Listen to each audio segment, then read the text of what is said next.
We're talking with Jacob Parece. And what are you up to? What's going on there? It's We're, a snowy day in New England.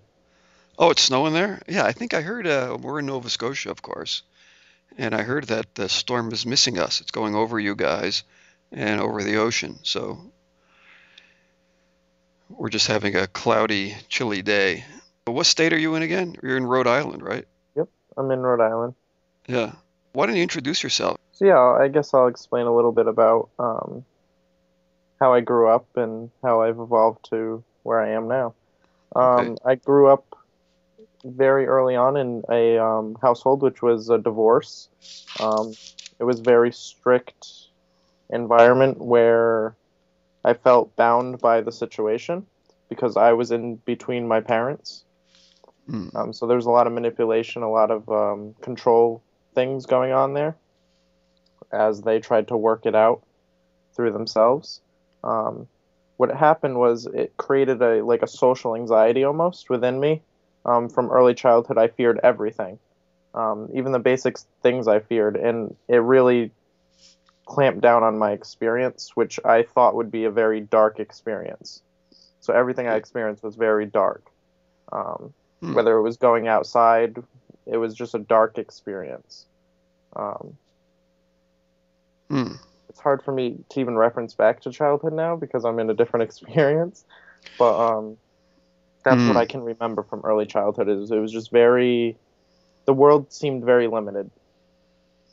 Yeah, yeah, and I should just say that you're 21 years old.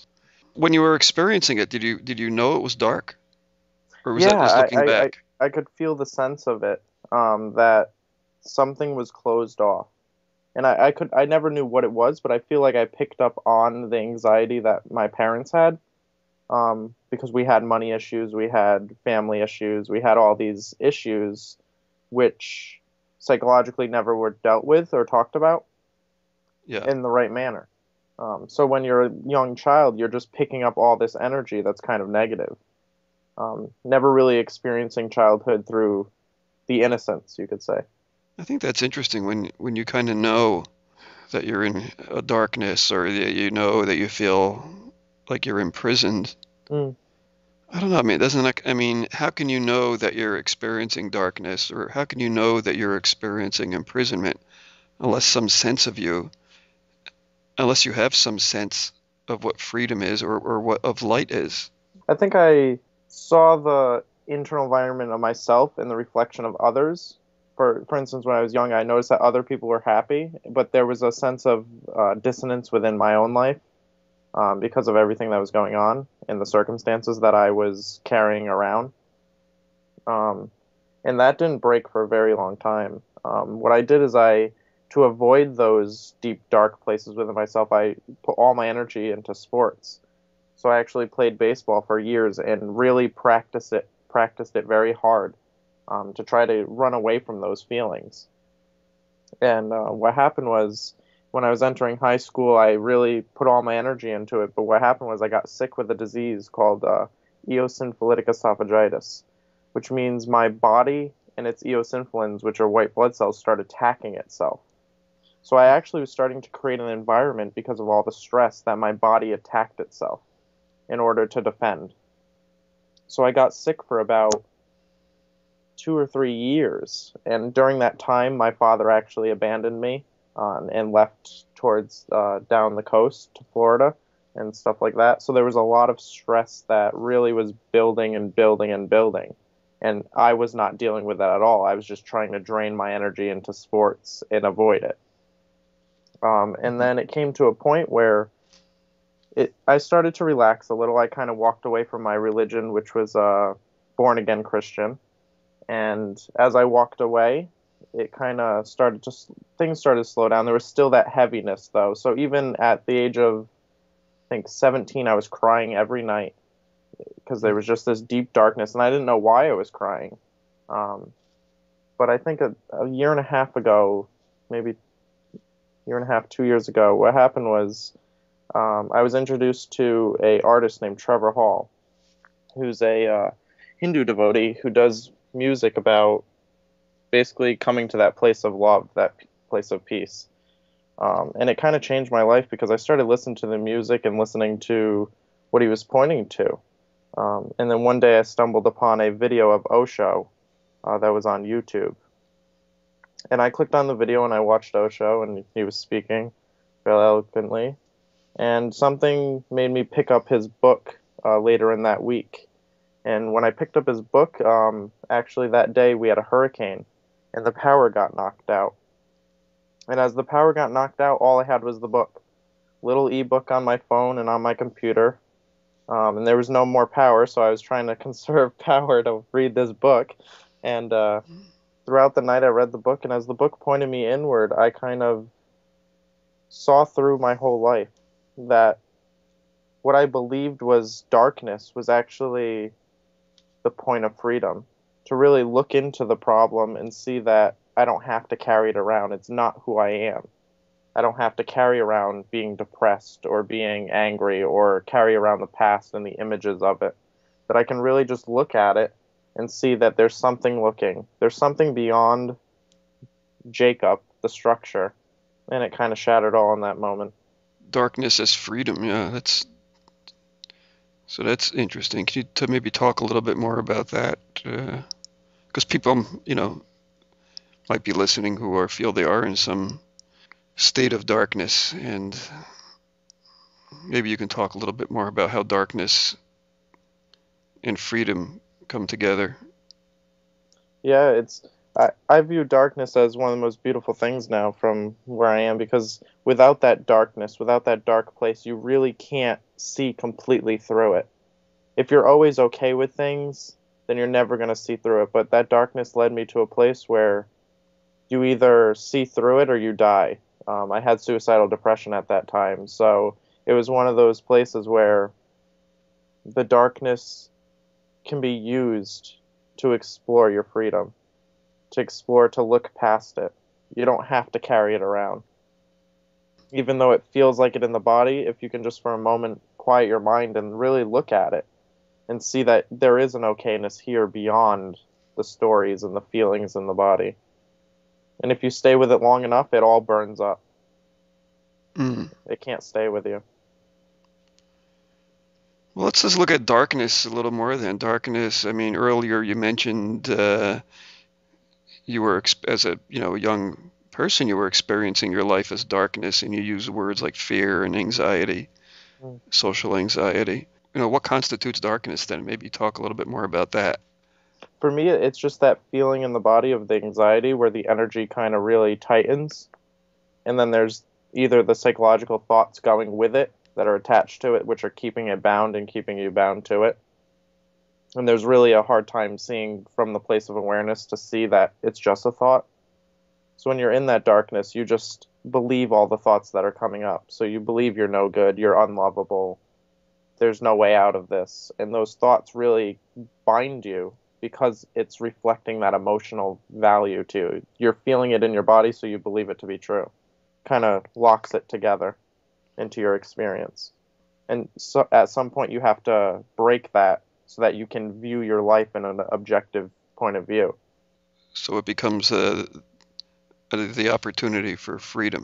Which comes in every circumstance of life. Yes. To either follow into fear or rest back into what's natural. When you were young, you said, you had these negative feelings, and you would see people around you who, apparently looked happy and open and, without, unburdened by fear. Perhaps they were in a state of more freedom. What about people who are, so some people might be living in this darkness of fear and anxiety. Other people might have a great life. It's a life of light and friends and happiness and the newest car and all this type of stuff. Great promise in their career. I mean, is that harder to see through than the life of fear and anxiety? It could be an obstacle. For sure, if you're okay with your life where it is, you really won't look deeper. A lot of people who are okay with how things are going, okay with how their life is, aren't going to contemplate these depths of self. Yeah, although there are plenty of people who come to these non-dual teachings who had everything. They had the great Hmm. family, the great everything, and just still weren't satisfied at a deep level. So they question. And I guess that's less common than Yeah. living in fear and anxiety and questioning. Definitely. I guess that's why they say someone who's totally down and out, living, with nothing, living on the street, lost everything, shunned by society, that it's that person who really is closer to God, if you want to use the term God Mm. or truth or whatever. Yeah, and that's how I felt my whole life, is that I was apart from society because who I believe myself to be was just different from everyone else. I just felt this whole difference my whole life. I never felt like I fit into any group or sect or anything like that. Is that person closer to, seeing the reality of things than the person who's, well-adjusted, popular, Mm. and all that? Yeah, I think that they're very closer because they start to really investigate instead of just believe what's going on. There has to be an investigation into your own reality in order to see truth. If there's no investigation, you're just going to believe what the outside's reflecting to you. Always living in this dream state Hmm. where you're seeking outward to get the next thing that's coming, Yeah. whether it's object, people, relationships. So what are you doing these days? What do you do? I actually work at a Cumberland Farms, which is a convenience store. Oh, Um, okay. and I enjoy working with the townspeople and stuff like that. Yeah. Just service thing. And then I also do Skype with people and meet in person with people, hold talks and stuff like that once in a while. What city are you in, Providence or?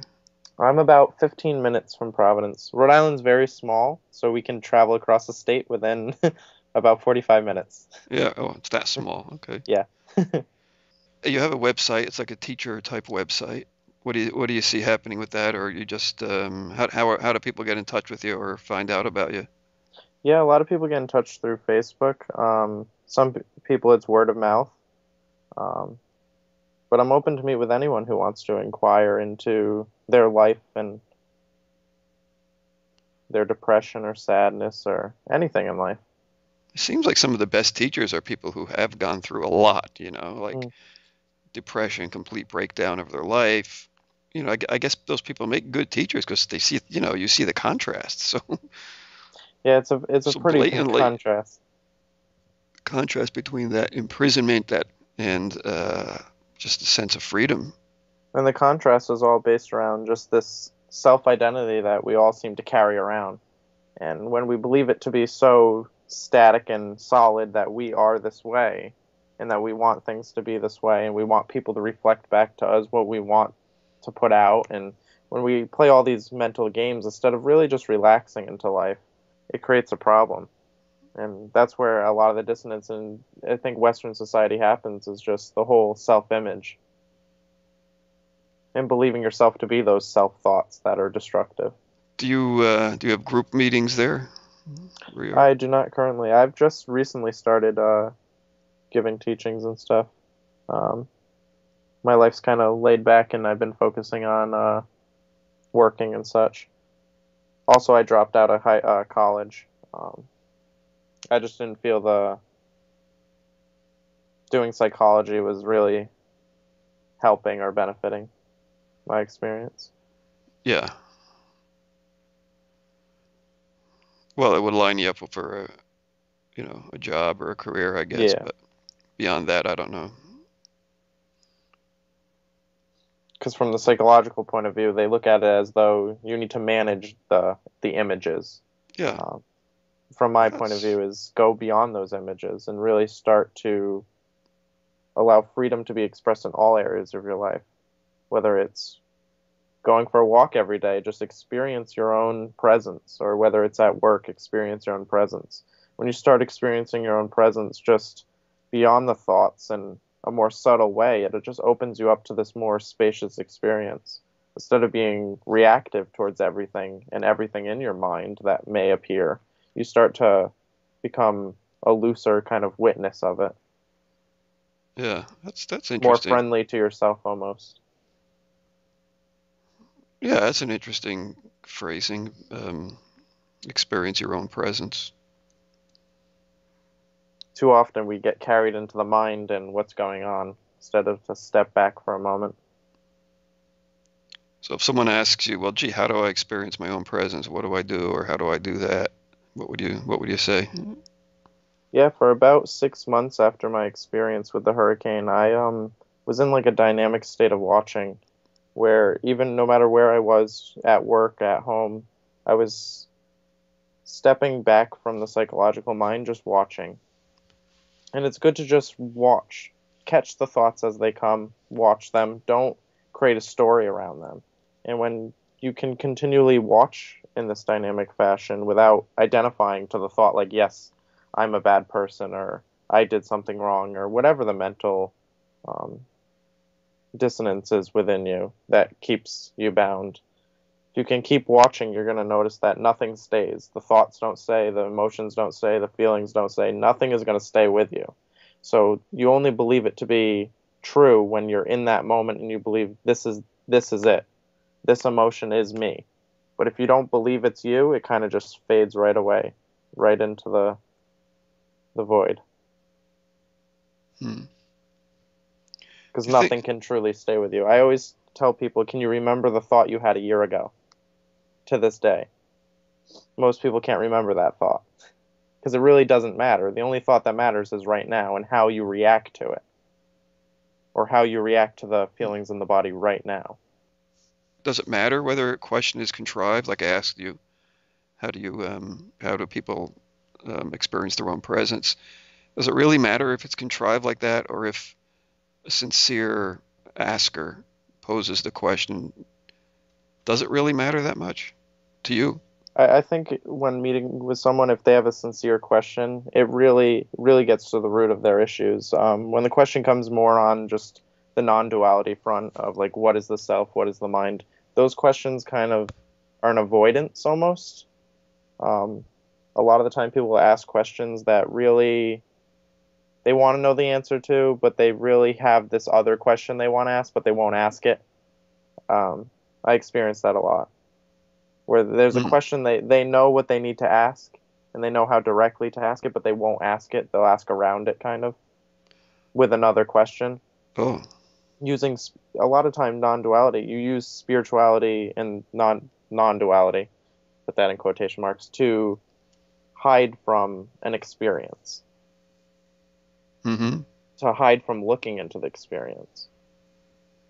Because when you really look into the experience, it really changes and shifts. If you were a really fearful person, um, if you really looked into your fear, it really can't stay. If you actually look into it and look at either the word fear or the emotions or the image in your mind, and if you look at it, you can't absolutely say it's you because there's something looking at it. There's some separation from it.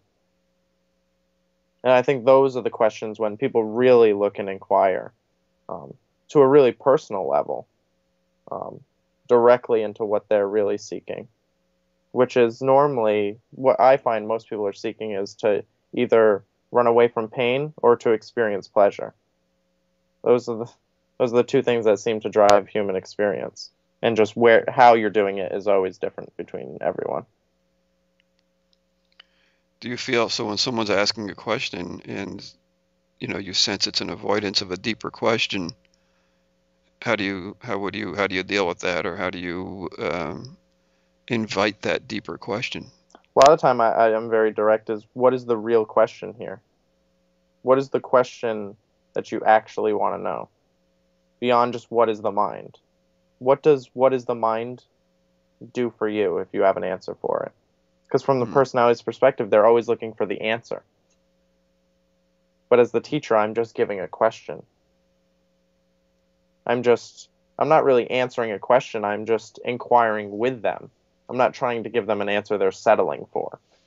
Because if they settle for something, then it's just restart again, because they're never going to settle for that.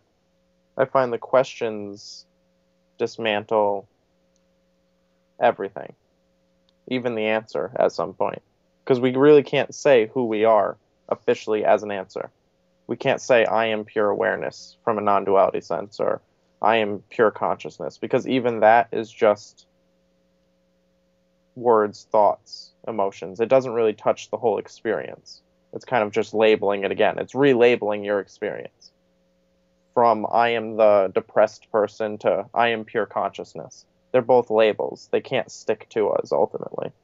So instead of Mm. relabeling our life, I like to have people just completely abandon all the labels, even for a day. Just when people label you something or people say something to you, don't even take the label personally. When you feel you're labeling yourself something, completely just drop it and just live beyond these labels. If it really grips your body, let it grip your body, but see through it. Be earnest to really follow the truth of who you are beyond Mm. what is being experienced. Now, how did you come to how did teaching? I mean, you seem to be a good natural teacher from the way you're speaking, and I say natural. I mean, how did it become clear to you that that sharing this is a path for you? Yeah, I'm gonna explain a very funny story how the whole teaching evolved. I like to be near the water. So one day I went down to we have a state park called Colt State Park. It's a beautiful park, and I was just sitting on a bench as a storm was rolling in, and a woman was taking pictures of the thunderstorm coming across the bay, and I noticed who she was. Kind of, she looked familiar to me. I could sense her energy actually, which is rare for me to sense people's energy, and I could just sense it. And she walked by, and we commented how beautiful the storm was, and she passed away. She passed along, and she went somewhere else. And then I realized that she was a follower of my blog on Facebook, Freedom Right Now.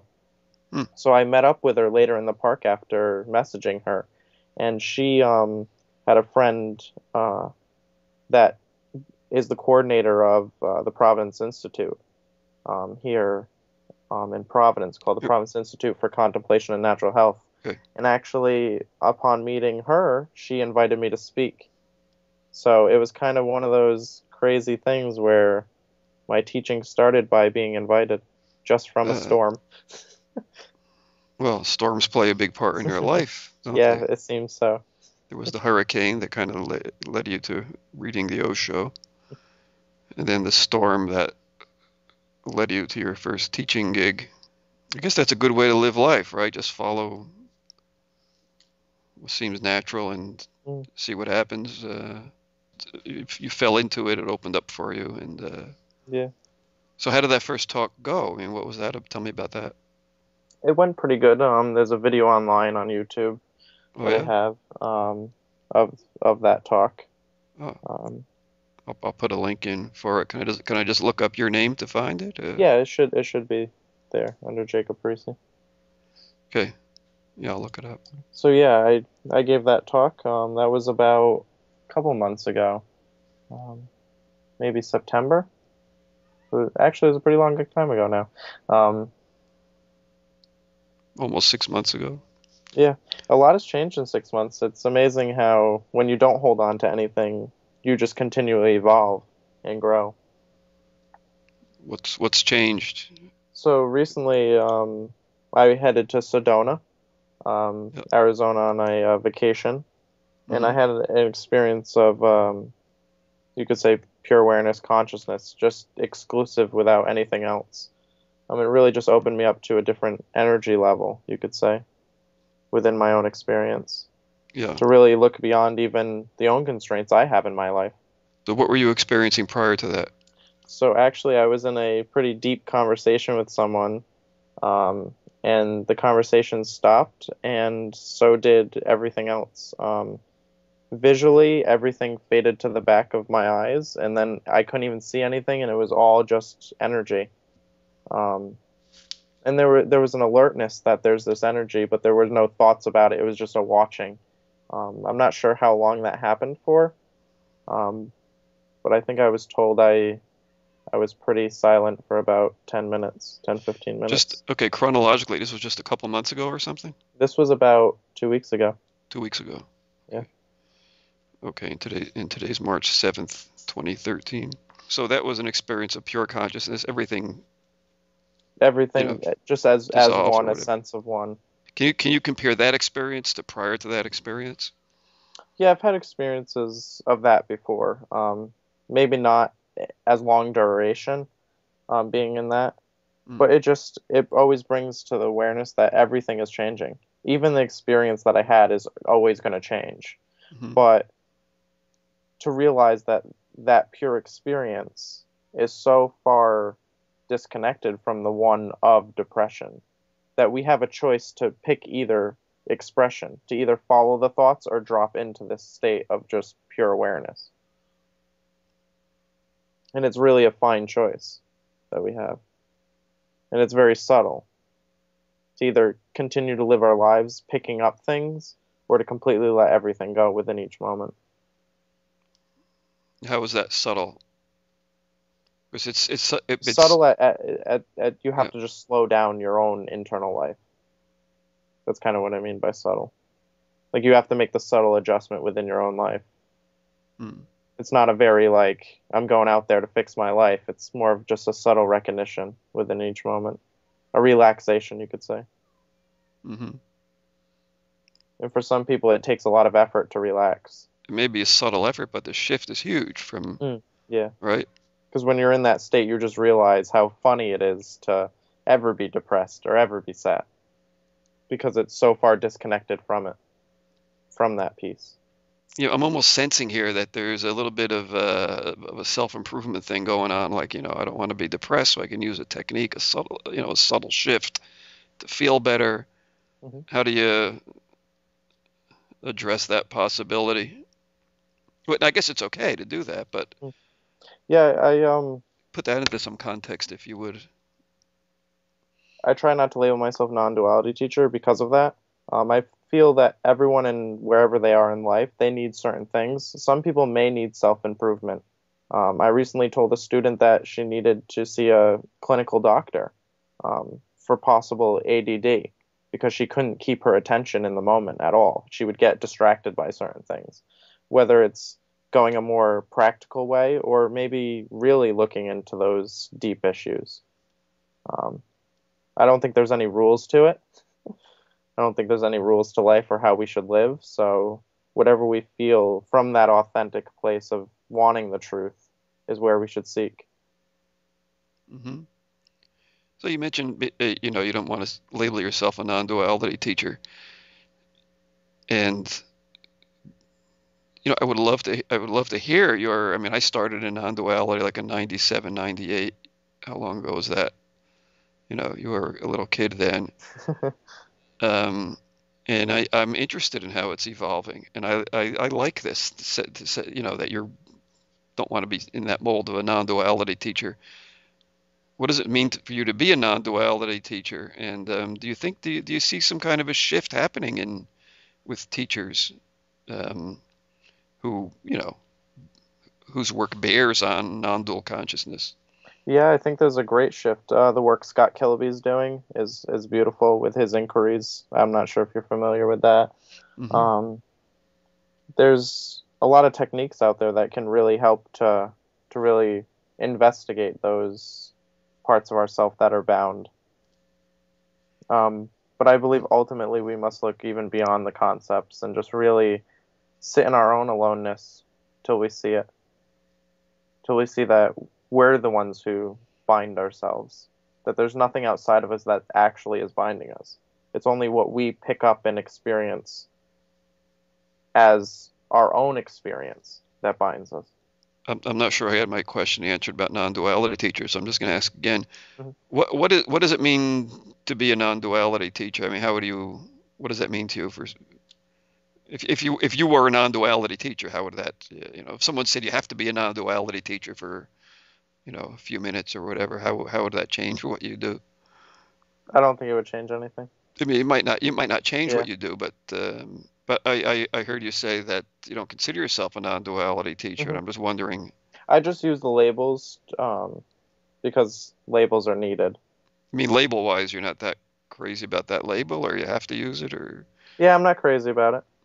I'm not okay, crazy. I keep the door open to everything. yeah, If someone from another religion wanted to meet with me, I'd meet with them. So it wouldn't. I try to keep a non-dogmatic view of it. It's funny because some of the most beautiful moments happen when I'm at work, actually. Um, and I'll start talking with a customer and really just will inquire into things, which is very interesting that I'm sitting behind a counter, but we're inquiring into things.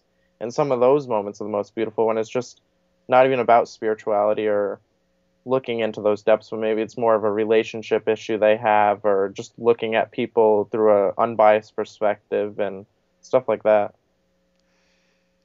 yeah. You must know. Are you in a small town or a smallish town? We have the smallest town in Rhode Island, How many people? where I would say 25,000, 30,000, Oh, that's maybe, not that small. maybe. I lived in a fishing Yeah. village of 350, so I'm thinking, Oh wow. but that's still pretty small, and you probably can Yeah, know it's you small. It's probably know a small for the lot of your Northeast. customers, right? Yeah, I've worked there for about 3 years, so So you probably know everyone basically. yeah, deal with about 1,000 to 1,500 customers a day.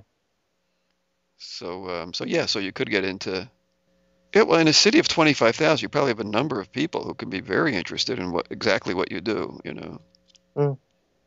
Do you find that to be true? I mean, I find that people are happy with their lives as they are. Um, yeah, I like to people watch a lot of time at work because I have the opportunity, and you just watch the expression of a lot of people, and a lot of people are very sad, but they're not doing much to deal with it. Maybe they don't know there's a different way to experience life, or but a lot of people are very sad. I don't know if it's a Northeast thing or just where I am, but I experience that daily just watching a lot of sadness. yeah, how do you know they're sad? I mean, other than Oh, you can see it in the their look. experience, in their face. And there's a lot of because I work at a cash register, the most little intimate things people avoid, like eye contact, people avoid constantly. They won't even look at me, um, and they really are stuck in their minds. Like I really get to see into people's minds because you'll be talking to them, but they're not there. They're completely somewhere else, never present with themselves. To really meet life in its beautiful intimacy. But that's not true when you're meeting. Again, you said you have meetings through Skype. I don't know how many you Hmm. have many in-person that you're doing. I don't think. No, yeah, I'm not doing much in person right now because Yeah, I but just that came same back. person who won't look you in the eye. I mean, when I go shopping, I have to make an effort to look the cashier in the eye, you know, when I say goodbye. I just want to get in, I want to get out. Hmm. I don't want to look at, I really don't want to look anyone in the eye. But, you know, we have group meetings here, and if that person's in a meeting, you know, I'll look them in the eye. So maybe that same person, maybe they just want to get in and out. Yeah, I guess I view it from a different perspective. That when you really meet yourself, you start meeting other people where they are Yeah. in that moment, because everyone's kind of a reflection of your own inner state. Because I find when I meet people who have had the realizations that I've had, that we meet on a more subtle level. It's not as superficial. You start meeting people and really caring about everyone. Maybe that's universal love or something to that effect. But it Yeah. just happens naturally. Do you want to do more things in person, or are you making any? Yeah, I'm looking to. I might be going out to Portland, Oregon, to give a talk and maybe a weekend retreat. Yeah. Um, I'm looking to go back to the Province Institute again, Yeah. and then there's a place in Connecticut I might give some talks, called the Voluntown Connecticut Peace Trust, which is in the woods. They have a cabin that I'll give talks at. I'm sure all that stuff will unfold. I mean, it Mm. is unfolding. So why did you go to Sedona? That was just a couple of weeks ago. That was sounds. I was invited on a vacation, Yeah. so I took it up. What did you do there? Explored the land, did a lot of photography of the land. Hmm. It's a beautiful, beautiful place. Yeah, I've never been there. It actually snowed in the Red Mountains, which Yeah. doesn't happen often. Wow. So I guess that's what you see happening is perhaps more opportunities to, you know, share all this Yeah, the opportunities are there to definitely share. And I'm Mm. very open and willing to share because I've been to that place and felt like I had no choice but to suffer. But when we really awaken to the choice that we do have a choice to not choose suffering, to really look beyond, and it may take a while in our experience for the body to loosen up its control and its automatic reactivity to the environment. But once it does, a beautiful expression of life comes forward. Mm. One where we're more relaxed and comfortable with who we are. Do you work today or? I have no work today, Oh, that's good. and maybe I'll have work tomorrow due to the fact that the snow's here. A couple weeks ago, we had a blizzard where snow was power was got knocked out and stuff like that. So everyone's being a little cautious because of that. Is it a convenience store or strictly, or do you have other, like a It's 7-Eleven type? convenience, gas. I kind of do everything from making coffee to helping little old ladies pump their gas. Yeah. So you kind of do everything. It's a very fast-paced environment, but you get to meet the townspeople and really get to know people. Yeah, I guess that's the main thing for you with that, other than, making money Mm. uh, to pay your bills. I guess that's, yeah, I guess that's an important thing, just seeing the people. Do you have many people your age that are kind of on your wavelength? Um, Not really, not really. Um, are you referring to like friends or? Friends, I guess, yeah, or, if you hang out My with the my work friends people, have I come don't to know. my talks and stuff like that. They experience their life through their own personalities and how they see things. We see things differently, but we have beautiful relationships. Yeah. You ever get back into baseball or sports? Last summer I helped coach 18-year-old baseball team. Yeah. So, Don't you have the urge to play though, or? um, I think I'll retire to softball now. Oh, okay. I played a men's softball league. It was pretty fun. Yeah, what position do you play, or? Anywhere they need me. Yeah. At the peak of my baseball career, I was throwing around 88 miles an hour. So Wow. I was a pretty good athlete. What's your size? I mean, how big are you? I'm 5'9", and I was about 155, 60 pounds at the time, throwing around That's 88. about what I am. If I'm 5'10", 150 something, and you were throwing almost 90 miles an hour. I would Yep, give my right arm to be able to do that. yeah. I can still throw a ball around 300 feet in distance. Wow. Um, I really put a lot of energy for a big part of my life into that. And then what happened was after the hurricane, I blew out my arm, and instead of it being a tragic thing because my dreams were shattered, it was actually one of the most beautiful things because I saw that I didn't have to suffer my dreams being crushed. That just life itself was the most beautiful thing that I could ever have. Wow. So you just threw your arm out, and but the whole baseball thing was, I mean, you were living this life of, just for you, just too much stress with Hmm. your family situation, and you saw a healthy escape or a healthy diversion in sports. I guess Hmm. that's healthy. Healthy, and then I went more towards an obsessive, unhealthy Yeah. um, perspective to escape. So the blowing out of that, of the sports Hmm. involvement, and it coincided with the hurricane, which, kind of blew out the the restricted mindset too. And then So probably the the biggest arm and the one, mind got blown out together. yeah, the biggest one I haven't talked about is the fact that through 19, 20 years of my life, I was viewed as a straight male, and I'm actually gay. Um, and through this process, I've actually come out to everyone. So that's also been a very big adjustment through Yeah, it all. yeah, yeah. That's a huge thing too. No doubt added to all your, child or younger anxiety, social Mm. anxiety, and so on.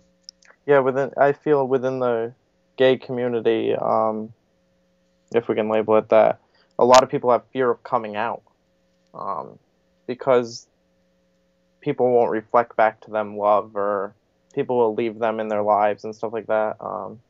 So I'm actually open to doing counseling with people who are gay, because coming out for younger people can be one of the most hardest experiences. Even for me, after the experience of pure awareness and all of that, it was still a very emotional time where my body was fighting every urge to not tell people this. Hmm. But if we're earnest and honest with ourselves, we can really make the effort to be completely open with everyone in our lives. And I grew up in a household where I didn't think at all my mom would ever accept the fact that I was gay and stuff like that. And now she supports gay marriage and stuff like that. So it's a beautiful opening. Yes. So your relationship with your mother is okay? I mean, and your Yeah. father said he left you when you were, And he's actually you know, come back now into my life. But yeah. oh, oh yeah, it's good. So you're on a different, I guess they must have been having, obviously they were having a hard time themselves. So Mm. unfortunately you had to handle some of that shock. But so they were doing better now, hopefully. Yeah, they're doing better now. Yeah. It's amazing when we start to really inquire into our own issues, and as they get resolved within our own selves and we don't create the struggle of our lives, it allows other people to really express themselves and their openness, and then there's not so many more problems. So you've had some, I guess, some good talks with them, or Yeah. maybe it's just keeping a certain presence too, really. Yeah. Are you closer with your mother than your father? You're probably close with both of them, sounds like. Yeah, it's pretty equal. Yeah. And then I have a sister and a brother also, who are a little bit older than me. We're pretty Yeah. close to. So does your father live up there now? You said he went to Florida, but Yep, he lives up here now. well, that's nice. You got your family around you, and your brother and sister live there. Yep. Well, that's good. Actually just turned 21, so You just turned 21. yep, on the 28th of last month. Wow. Yeah. So I think it's pretty cool that like I did want to talk to young people. I just find that a lot more fresh. At the same time, I sometimes get stuck talking to young people because I don't really know. I'm 63, so there's a couple of generations that are. Sometimes I don't know. Sometimes I don't know how to. The continuity sometimes Mm. of a conversation breaks down a little, but that's. I think that's good. I think that's opens up possibilities for something fresh, maybe. Mm. I think at this time, young people are really struggling with the image they have of themselves. Society, through Hollywood and all of that, has really reconfirmed the illusion that we are 100% our personalities, that our personalities and our thoughts are who we are. And it's really creating a darkness among young people to really experience life through a kind of altered state of protecting themselves versus everything else, instead of really opening up to everything and having a more loose experience, a more free experience. I see that a lot with young kids. Do you think your generation, people your age, need more teachers? I'll use the word teachers, educators such as yourself. I mean, is there? Yeah, I think it's crucial for the development of our society, that we start to really question a lot more instead of just going with it. Because I Do, find a lot of even just socially, a lot of the social problems are a misunderstanding of the actual reality that's going on here. Um, People are taking things personally when nothing is really personal in life. It all has to do with our own way we attach to labels and concepts of self. are you reaching out to your age group? Is that possible in That's your something work? I actually am having a hard time doing, because how can you reach out to a group which has no interest in it because they don't know about it, or there's no real dialogue? And I don't then know. it's one of those interesting things. And then also because it's so opposed to what they've been told life is about, because they've never really examined, am I a person?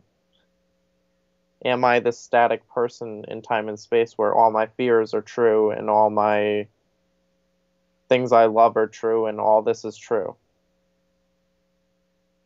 Because that's all personality is just what you've learned from the past, carrying it around to the future, instead of letting go of it all and just living life freely from it.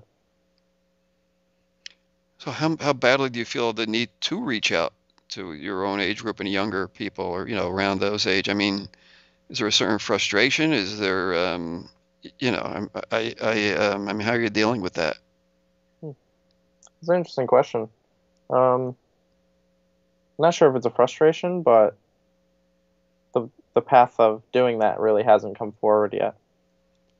Okay, I mean, at some point, yeah, you can live like that and just live in the grace of paths Hmm. descend on you or whatever, and that's a great way to live. But I mean, other times you sort of have to do something, like you have to Hmm. help the old lady pump her gas. You can't wait for grace to bring down whatever. You got to get up and do something. Yeah. So, like, what would you do? I'm probably putting you on Um, the spot here, but what would you do if you wanted to reach out to the really young people, including like teenagers and people that suffering, trying to put up with all the crap that society tells you you're supposed to deal with. yeah, I'm actually thinking about starting a campaign in Providence where maybe I, at the coffee shops or where young people are, start hanging posters, and maybe I'll start giving talks and stuff, one-on-one sessions and stuff with people who want to inquire, more younger people, Hmm. even if I have to come from a self-help perspective. Um, just meeting with them may shift their experience. Yeah. Because to me, it doesn't matter how someone comes to me, it's the fact that they're sitting in front of me and that they're willing to inquire or not. Or even willing to see that they're resisting inquiry. Hmm. And it just kind of plants the seed in which they maybe down the line start to look into their own lives. And maybe it hits them. Yeah, it might be pretty cool. I'd like to follow up on that, see how you're doing with something like that. Actually, I dated the guy for a little while or was with someone. And about a couple weeks ago, he wanted to talk to me and we met up and he had an awakening experience really to the fact that his life was so bound and controlled and he wanted this more open expression and I kind of walked him through it and really pointed out where he can really open up to his own vulnerability. It's kind of beautiful. It's about planting that seed in which it opens them up to it. Well, you're just starting on your public, kind of public sharings here. Yeah. So all kinds of stuff will happen. There is, I don't know if there's a history, but at least since I've been in non-duality, there's a connection between non-dual teachings and the gay, lesbian, what is it, GLBT Hmm. community, gay, lesbian, bisexual, transgendered community. There's a mutual openness, Mm. and are you familiar with Jay Michaelson? I have not heard that name though. He writes a lot of articles for Huffington Post. He wrote a book on non-dual Judaism, and he's very um, involved in that, openly gay and very involved with the community. I mean, non-duality means non-separation, or in Mm. some way we're all the same, at the place of awareness. So it's a great way to, yeah, bring down any barriers, and it's a great exercise in openness, I think, being involved with this non-dual consciousness. And paradoxically, you have to kind of be closed off from the world to realize that it's all one, because you can't see something that's so close to you, because it's just your living expression every day. Hmm. You have to kind of create that space in which you can really start to see things as they are, not how you've learned them to be. That's interesting to use the term closing off. I don't know, give me like an example, like, I don't know, let's say, Well, I don't know. I can only talk from my own experience. So, in my life, when I had the sickness, I became homeschooled, so I was kind of distant away from society a little bit, Hmm. and it really allowed me, even though there wasn't any profound realizations or anything, just to start seeing things in a more from a different perspective.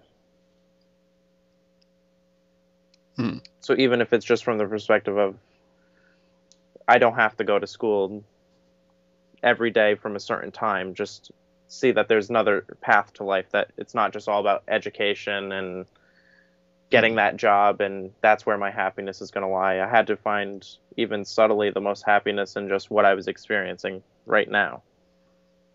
Because a Hmm. lot of time I feel in the general public, they put happiness in objects and outside events, um, Hmm. or people.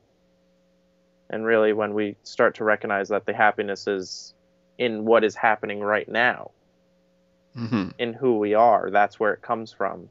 I think it's a beautiful realization, Hmm. one that spurs a lot of openness and freedom. Yeah, again, on that closing off terminology, sounds like pursuing solitude, and sometimes that's good. Yeah, I think that may be needed for everyone on this path. It seems a lot of people I've met who have a similar experience to me had at some point to, even for a moment, to just step back for a second. Even if you're still doing stuff completely in society, just to step back from your own mind and just start witnessing, really seeing things clearly. When you had that experience in Sedona there a couple of weeks ago, I mean, is that kind of a dissolution of that witness? What do you mean by that? You said you had an experience of pure awareness, Hmm. and then just now you mentioned kind of taking this standpoint of a witness to, I don't know, watch things that are happening. Yeah, it's just So a tool or device, you could say. yeah, so this experience of pure awareness, where does the witness come into play, or is the witness recognize, or I mean, if you're pure awareness, there's really, excuse me, I guess there's really no one seeing anything. But It was literally all I can experience and express it as is that it was just there was a sense that I could see, but there wasn't someone seeing. There wasn't no Jacob seeing. There was just seeing, and there was just energy. mm, I didn't feel separate from anything. I actually felt a unified experience that everything was one, you could say. I guess it comes out of that. The people say something like, there's only awareness, there's only Hmm. Oh consciousness. yeah, for sure. But I don't believe that you can stay in that state forever. And Yeah. actually, it actually took a very big toll on my body when I came out of that state. My body started to really energetically just feel very, very, very tired.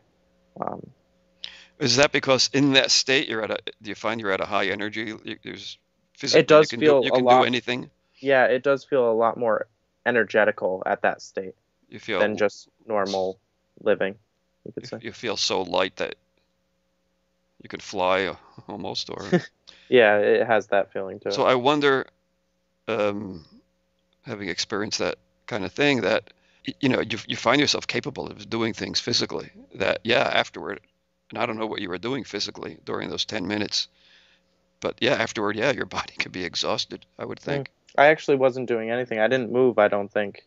Yeah. Um, but yeah, it can get exhausting. But it's just good to experience that is to take away from realizing that everything changes. Even that spiritual experience changes. A lot of people seek that experience out of Yeah. avoidance of something else, of dealing with the real world issues. Yeah. Uh, but realizing that every experience is changing, but from where experiences come is that unchanging awareness, that presence that's always here. That can we can revert back to that and recognize that presence at any moment because we are that presence, inseparable from it. I wonder, do you find, I mean, when you start talking about experiences you've had, I mean, how do you deal with people who are, envious? I want that experience, I want this, or whatever. Yeah, I do experience that sometimes where people are seeking experiences, not the truth. The truth is not the experience; it's the one experiencing. I like to point to people that it's within you, but if you don't experience it, it's just another experience. You don't have to experience it. I don't know why I experienced it from someone else, but if you're going to chase experiences, you're going to suffer those experiences because they're always going to be around the corner. And actually, if you chase them, I don't think you can enter pure awareness by chasing an experience. Because the mind drops away when you experience that. It's more about creating the space in which the experience can happen spontaneously. It's not a really forced experience. It's kind of one that just you fall into with openness to just... Yeah, it seems like a life needs a balance between allowing things to come out of that, like we were saying earlier, allowing grace to happen, allowing things to come out of that space, and getting up and doing something. Mm-hmm. There needs to be some kind of balance there. A lot of the non-duality circle is centered around like Nisargadatta and Ramana Maharshi and stuff like that, and that's a different culture than what we live in today. They could literally sit there in pure awareness for hours because they were taken care of. That was their society, that was their label, their position. But that's not really what life's about. It's not about being in a static position of pure awareness. It's about recognizing that experience is always changing. And either you're going to resist the change or flow with it. And to realize we have a choice in all of that, too, at a relative level. I'm not a big fan of the we don't have a choice. That there's no choice. There's no self. I'm not a big fan of that in the non-duality crowd. Yeah. As you could say. Because I do believe there is a choice. Yeah, I'm not going to get into that whole free will thing. I never did like that thing. Yeah, I'm not. I mean, obviously it feels like there's free will. And obviously, you can also say it might also be obvious to someone that there does nothing happening. So it just seems like both things are going on, and neither or whatever. But it can become pretty theoretical. You mentioned Scott Kiloby earlier. Do you like his teaching? And of course, you mentioned Osho, reading Osho, and who else do you like, or who more interestingly, who do you hate? I'm only kidding. I'm sure you don't hate anyone, but I think everyone has something unique to bring to the table, whether it's Scott with his inquiry, or like Bentinho Mazzaro with the stuff he's doing, or even someone in Advaita Vedanta like Muji, who speaks from a place of like pure truth. I think there's a unique expression in everyone.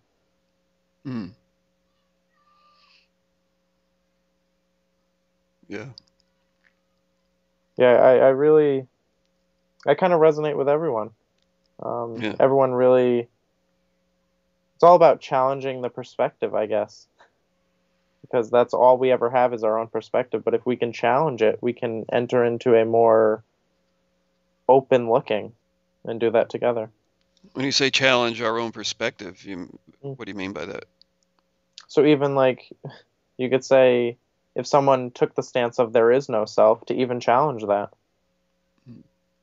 Or to challenge their I am only the self. You know what I mean? To challenge both of the spectrum of duality. So we don't get stuck on anything. Yeah. Because when we get stuck, that's when suffering happens. Whether we get stuck on an emotion of not feeling lovable, or we get stuck on an emotion of my life isn't going where I want it, or wherever you get stuck.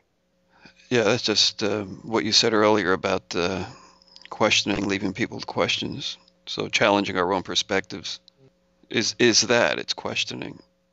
And does it mean challenging your own perspectives as you speak? I definitely, yeah. Even challenging your own perspective. That could be a great tool when you start challenging yourself. Because by challenging yourself, you're allowing yourself to open up to a new possibility within your life. One that you may have not considered because you only thought it was this way.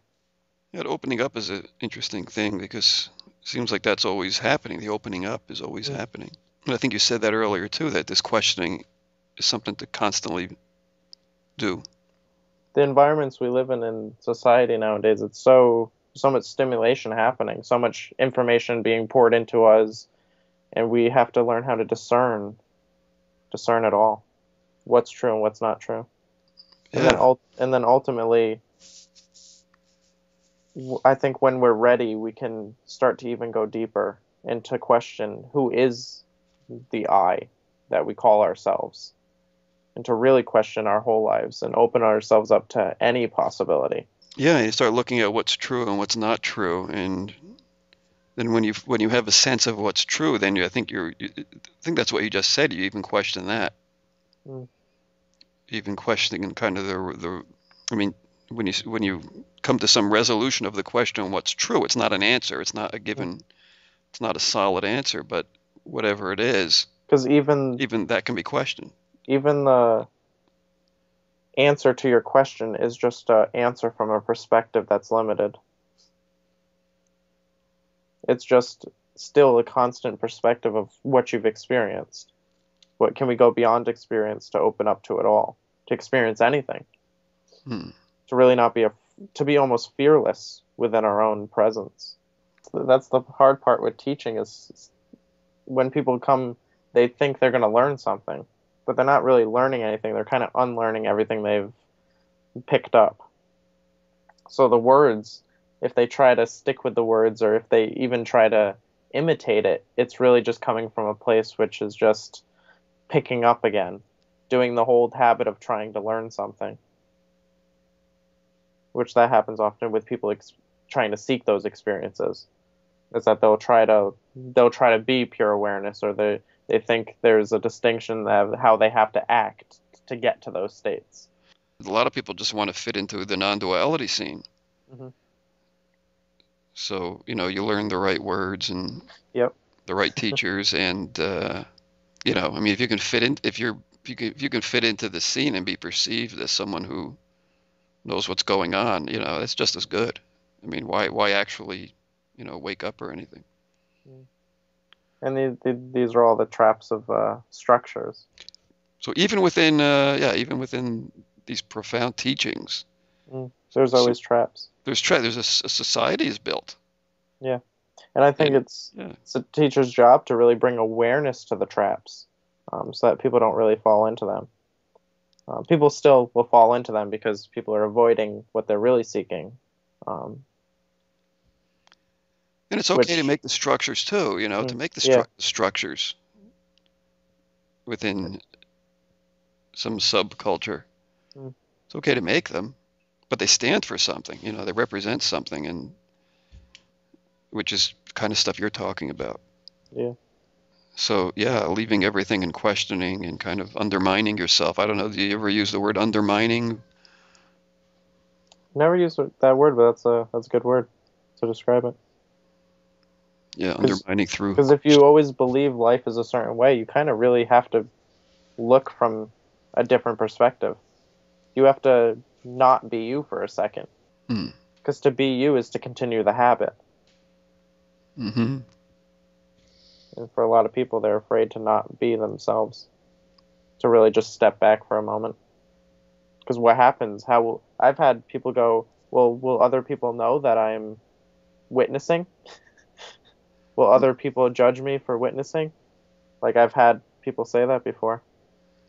Oh, that's weird. Because yeah, the mind is one of those tricky things where it kind of fears everything that is happening. With even it's destroying their own process. Yeah, yeah, it is a valid question because if you start shifting your perspective and everything, people will. I mean, you will appear different Mm. to, And I think that's one of the biggest things why people don't change is because they feel that other people are going to view them differently, that things are going to change so rapidly in their life they're not going to have control over it.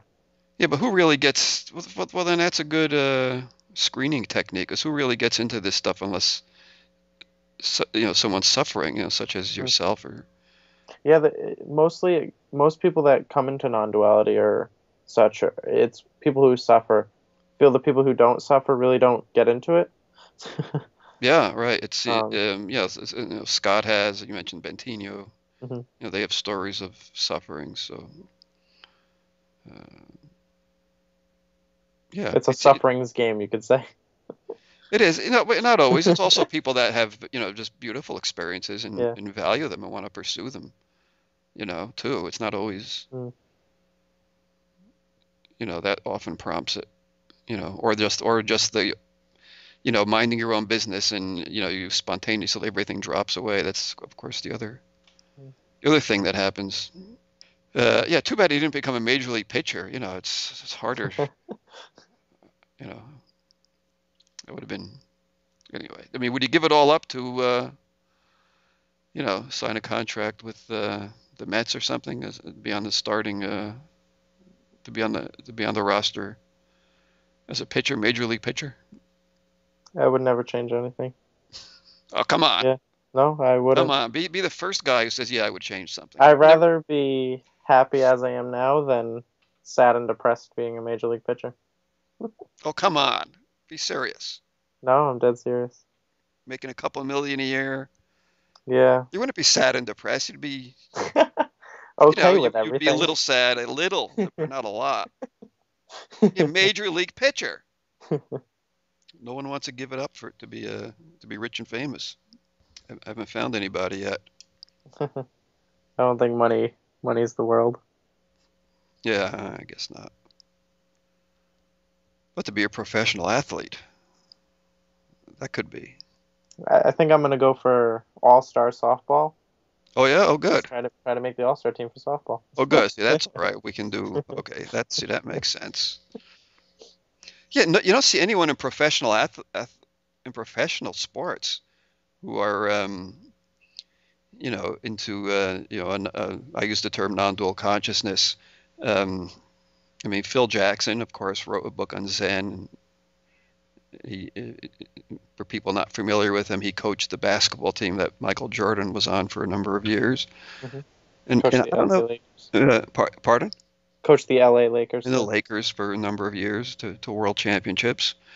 Um, I don't know anyone in baseball, basketball, football that's into non-dual consciousness at all. I mean, why not? There's been a lot of them. I mean, you get into martial arts, that's totally part of the culture, but Yeah, it's interesting because a lot of athletes could benefit from really using the techniques of non-duality. Whether it's anxiety with fear of the sport and inquiring into that within the moment that it's happening, or any technique like that. There's a guy named Alan Jaeger who does baseball stuff, and he uses um, like Zen and Eastern philosophy and yoga and stuff like that to really bring relaxation into sports and really help sports performance. So that's a small little thing in baseball, but it would help a lot of athletes, I think. Because yeah, actually, I often talked about the presence that I felt when I was pitching on the mound is that unified presence where you're completely in the experience, unidentified to what your life is about, because it's all about the experience. And I really sought after that all-absorbing experience because you play best when they call it in the zone, um, hmm or in the present moment. so you experienced that. Oh yeah, I guess that was my first real experience of presence, was being on the mound, and I couldn't hear the crowd, I couldn't hear anything, and I could only see a very small focal point in which I had to throw. Wait a minute. What kind of league were you pitching in? I pitched in some summer leagues for like 18, and then I pitched at the University of CCRI for the fall year till I blew out my elbow. So you would have had, yeah, you could, yeah, you were on you were on a path to, like, Like after college baseball and college, you stuff could have like gone that. to the minors or been signed by a major league team. Yeah, if I improved enough, yeah. Yeah, I imagine it's a tremendous amount of work to Oh, it get to is, yeah. the even a minor league level. I guess So it's just so I much. trained with about 15, 20 guys who are minor league, major league players, and the work we put in was very hard and I imagine. dedicated. It's between lifting weights and all the nutrition and stuff. It takes a toll on the experience. I imagine. Yeah, I guess it's, yeah. So yeah, so you'd be well. See, now this interview is getting interesting.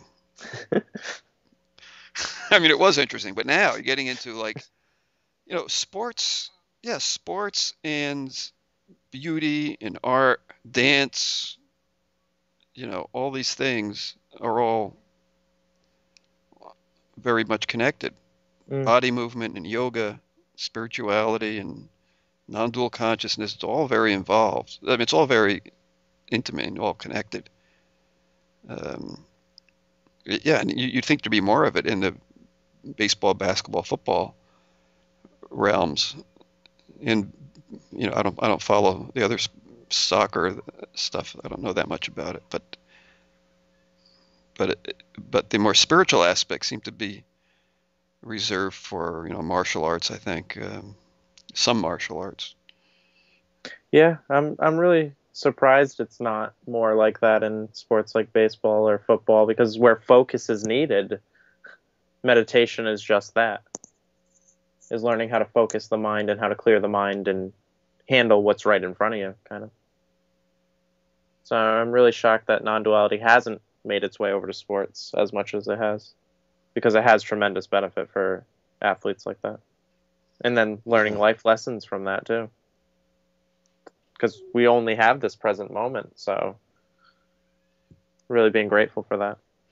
Now, do you think if you continued in baseball and your arm was okay and you got stronger and you got into you got into the minors and maybe you got brought up into the majors, how do you think